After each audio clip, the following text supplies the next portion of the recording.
Friends ನಾವು ದೇವ್ರಗುಡ್ಡದ ಮಾಲ್ತೇಶ ದೇವರ ದರ್ಶನ ಪಡೆದು ನೆಕ್ಸ್ಟ್ ಗಂಗಮಾಳಮ್ಮ ದೇವಿ ದೇವಸ್ಥಾನಕ್ಕೆ ಬಂದು ದೇವರಿಗೆ ನಮಸ್ಕಾರ ಮಾಡಿ ಅರ್ಚಕರು ಮಂಗಳಾರತಿಯನ್ನು ಕೊಟ್ಟರು. ನಾವು ಕೂಡ ಅಲ್ಲಿ ಮಂಗಳಾರತಿಯನ್ನು ತಗೊಂಡಾದ್ಮೇಲೆ ನೆಕ್ಸ್ಟ್ ಅರ್ಚಕರು ಕೂಡ ಅಲ್ಲಿ ಪೂಜೆಯನ್ನು ಮಾಡೋದಕ್ಕೆ ಏನು ಮಾಡಿದ್ರಪ್ಪ ಅಂದರೆ ತಯಾರಿಯನ್ನು ನಡೆಸ್ತಾ ಇದ್ದರು.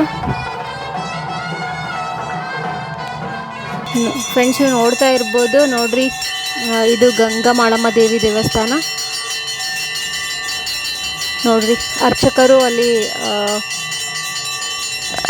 ಮಾಲ್ತೇಶ ದೇವರಿಗೆ ಪೂಜೆಯನ್ನು ಸಲ್ಲಿಸಿ ಮಂಗಳಾರತಿಯನ್ನು ಸಲ್ಲಿಸಿ ನೆಕ್ಸ್ಟ್ ಇಲ್ಲಿಗೆ ಗಂಗಮಾಳಮ್ಮಗೂ ಕೂಡ ಮಂಗಳಾರತಿಯನ್ನು ಮಾಡೋದಕ್ಕೆ ಬಂದಿದ್ದರು ನೋಡ್ರಿ.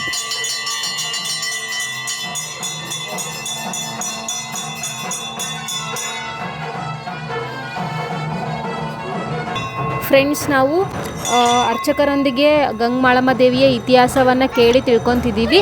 ಅದನ್ನು ನೆಕ್ಸ್ಟ್ ವಿಡಿಯೋದಲ್ಲಿ ಅಪ್ಲೋಡ್ ಮಾಡ್ತೀವಿ. Keep watching. ಧನ್ಯವಾದಗಳು.